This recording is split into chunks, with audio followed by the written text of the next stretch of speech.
Hey everyone, Mark here. Today is my top 10 albums of 2023. Let's get this going. So number 10, I have Hell Ripper, Warlocks, Grim, and Withered Hags. People are probably surprised that I kind of have this kind of low.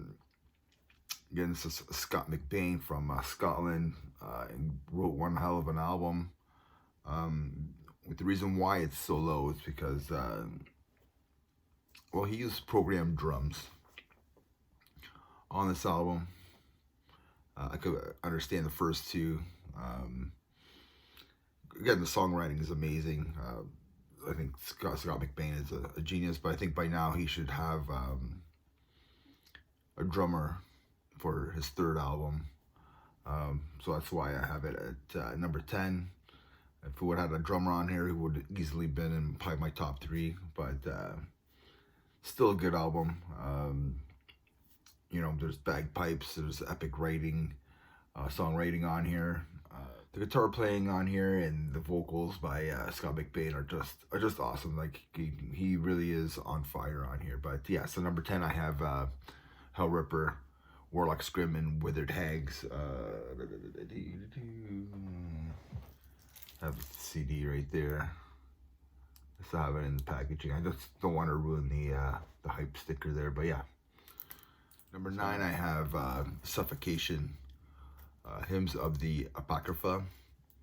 I have the cassette of this.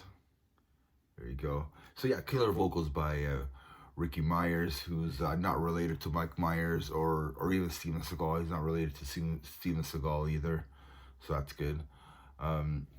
This is his first studio album with the band, and he just killed it on vocals on here. The production is killer by Christian Donaldson from Cryptopsy. The sound is clear. It's top notch. The riffing on here is complex.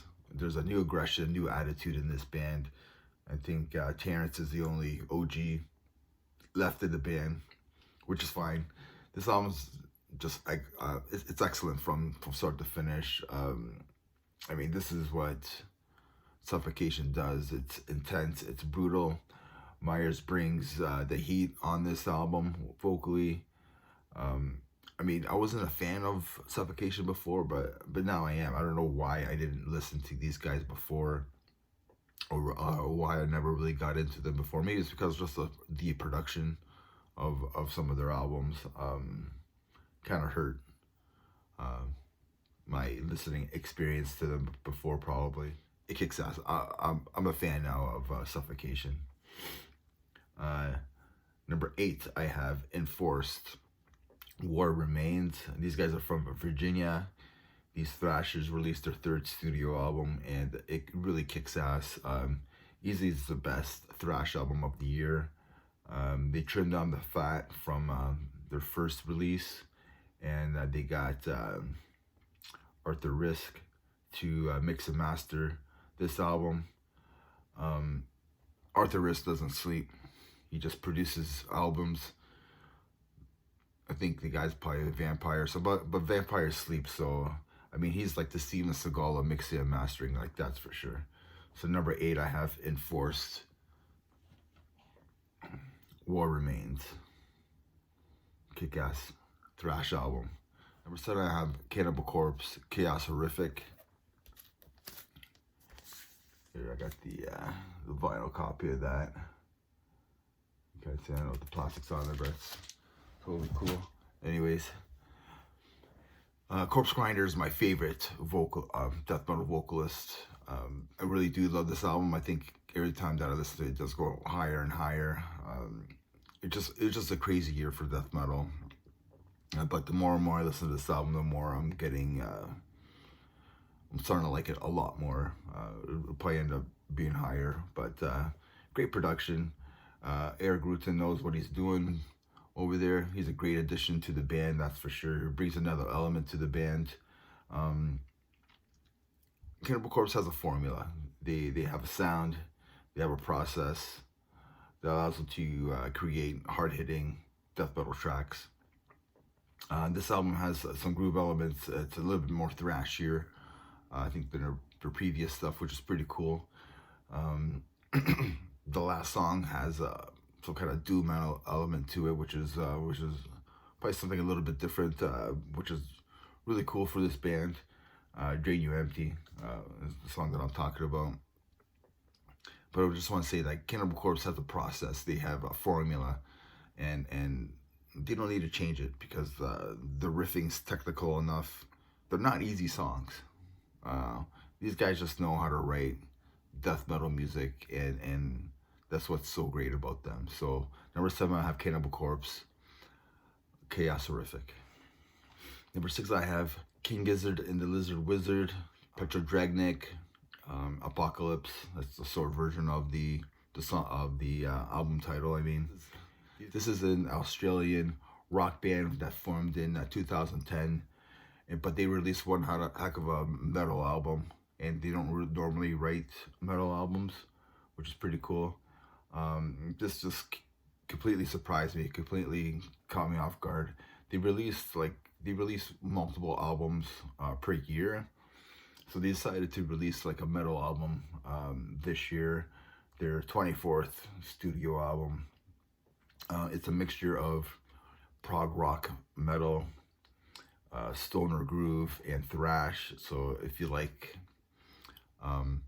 Tool meets Clutch with some thrash elements into them, you probably love this album. I love this album. This album's awesome from beginning to end. I mean, once you're in it, you're in it. I mean, I'm in a trance when I'm listening to this album. What's crazy is that the vinyl is longer than the digital release. I don't have the vinyl. It's a little bit too much for me. I mean, the vinyl is 63 minutes, while the digital is 48 minutes. I bought them, bought the Bandcamp digital copy just to support the band. But I mean, if you haven't heard this album, go listen to this album. It's a trip. Go listen to the first track of Motor Spirit and tell me what you think. So number 6, I have King Gizard and the Lizard Wizard. Number 5, I have Obituary, Dying of Everything. Florida's death metal legends released their 11th studio album. John Tardy sounds amazing on here. Nobody sounds like that guy. This could be their best album. I mean, you're getting some thrash vibes on this album. Of course, you get their groove death metal stomping on here. They have a formula that works for them and that works for us fans. This is what we want from Obituary. I mean, they don't have to reinvent themselves. They don't have to do anything new or really different. They're throwing some of the older stuff and some of the new stuff that they've done into one album, which is really cool. They have a song "Be Warned" on here that's really slow and doomy. I mean, this album got me listening to their whole discography and really getting into them. I love this band back in the day, and I still love them today. So I do have a copy of their vinyl. I just somewhere in there. So so number 5, I have Obituary, Dying of Everything. Number 4, I have Invicta, Triumph, and Torment. These guys are from Kitchener, Ontario. You have Kyle Edison and company releasing a masterpiece. I absolutely love this album. This album was produced, they recorded it all themselves. It was produced by their guitarist Jonah, and I mean, these guys can really play. Kyle Edison, the main songwriter, and his brainchild. I mean, this guy can really write and he can really play. And they all can play. That's for sure. This album, this album is flawless from beginning to end. Honestly, by the end of this album, I feel like that I conquered a video game. It sounds victorious, and at times it sounds defeated. It's a roller coaster of a ride. Again, it's a flawless album to me. My favorite track could be Parasitic Rain, but they're all amazing tracks. I was lucky enough to see these guys live. They did the whole album here in Kitchener and stuff, so It was just awesome experience. Kyle does he is like he's a guitarist now for Heathen. Like he tours with them and gets to throw in some riffs and everything. So he is part of the band, which is awesome. Great guy. Get the album right here. So if you haven't listened to this album, you already haven't got it, go get it. Go support these guys. They're amazing. Amazing album. So number 4, number 4 I have Invicta, Triumph, and Torment. So yeah, 3 might surprise a lot of people. Maybe not, I don't know. Number 3 I have Metallica, 72 Seasons. That's right, Metallica. You come at me with the hate, I don't really care. I'm gonna say this, with albums, it's about the memories. I listened to this album with my 7-year-old son. He loves this album. We listen to this before a soccer practice or before a soccer game, and we get pumped up. He really loves Lux Eterna, and which he calls it Full Speed or Nothing. We listen to that before we start soccer and stuff like that. He just loves it. I see the joy in his face. When we listen to the album, we'll go for drives, and he's singing, I'm singing, we're singing. When I put this album on, it's instantly, I'm in a good mood. It's not a perfect album, and it doesn't have to be a perfect album, and I think that's why I like it even more. The songs are good, the songs are catchy. The thing is, in 10 or 15 years, time's gonna go, and this is what I'm gonna remember, is me listening to this album with my son, and having that memory, those memories of like going to soccer, we're listening to this, and those are the memories I'm gonna have with this album. If I would have went to the concert, this probably would have been my number 1 album. But anyways, I think this is a great album. I have a lot of memories. I think the songs are good. They're catchy. It instantly puts me in a good mood. So number 3, I have Metallica, 72 Seasons. I have the vinyl right here. That's why I have it at number 3. Number 2, I have Dying Fetus. Yeah, from Metallica to Dying Fetus. Number 2, I have Dying Fetus. Make Them Beg for Death. Their 9th studio album from these death metal legends. I don't know, but these guys are just getting better. This could be their best album. I think it's my favorite album. Reign Supreme was my favorite album by these guys, but I think this one could top it.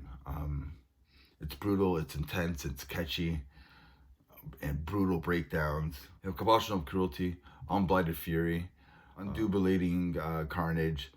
I mean, listen to those songs and let me know what you think. Nobody sounds like John Gallagher. I mean, nobody sounds like these guys. I love this album. That's why it's my number 2. I headbang from start to finish. There's the vinyl of it. Great artwork. Gotta love it. Number 2, Dying Fetus. And my number 1, just one album that beat it. Here's my number 1 album. Steven Seagal called me and he told me that this is his number 1 pick as well. He didn't call me. Number 1, I have Cattle Decapitation, Terrorcite. I mean, this album made me a Cattle Decapitation fan. I'm new to this band. When I watched the video for We Eat Our Young, I was instantly hooked. I was in love. Then I went on and I listened to Death of Atlas. And then I went from the next album to the next album to get ready for this album. This album's incredible. I mean, you got Travis Ryan. He's probably the best death metal vocalist, probably the best vocalist, period. He's crafty, he's original, he's adding some different elements to his vocals. Now the music and the songwriting is evolving. They're adding more emotion. They're adding a little bit more keyboards to their sound, and it's a journey. It's a trip. I mean, you have you have the brutality of like We Eat Our Young to the emotional driven last song on here, Just Another Body. Honestly, I'm in a trance when I'm listening to this album, especially with the vocals and with the atmosphere going on, the concept of this album, and of course the brutal riffs that they have on here. This album just brings you on a journey. I'm a fan of Cattle Decapitation now. That's why it's my number one. I think they wrote a flawless masterpiece of an album from beginning to end. So number one, yeah, and it's a lot of people's number one. Got sick artwork. Cattle Decapitation, Parasite. My number one album of 2023. It'll probably be my number one for a long time. Anyways, everybody, let me know what you think. So yeah, so that's what we did. So I did it. Metal never dies, everybody. Cheers.